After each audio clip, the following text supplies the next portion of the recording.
If the FOMO and momentum in stocks lately feels a bit like deja vu, you're not imagining things. My next guest says we're seeing an upside panic in semi-stocks in particular, that it's reminiscent of 2021. So should investors be chasing or fading the move? Joining me now is Chris Murphy, co-head of derivative strategy at Susquehanna. I guess it depends on your time frame, Chris. You could chase it for a little while and do well. Well, I would say actually kind of in between. So the easy kind of swift move in the AI craze has kind of happened. This might actually be the time that you would want to swap into options. So, you take some of your downside risk off the table to buying outright equities here. You swap into an option structure because you know what your max loss is. Let's say you're to look at a call spread in something like NVIDIA.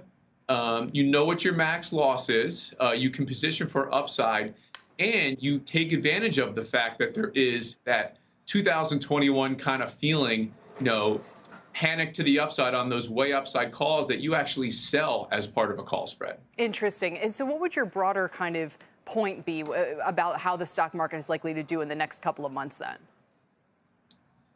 I would say it's certainly not going to be a straight line. We're already seeing that a little bit today. But if you were to just look at the options market, I already mentioned those way upside tails being bid up. There's certainly a desire for that extreme upside. Now, you got to point out, we're always looking at probabilities in the options, and we know, what we don't know. But when you're looking at, the bid to the upside, you might see. Let's take, for example, NVIDIA today. There was a buyer of 15,000 of the July 550 call spreads. Now, NVIDIA is trading around $380. Now, this call spread buyer is not,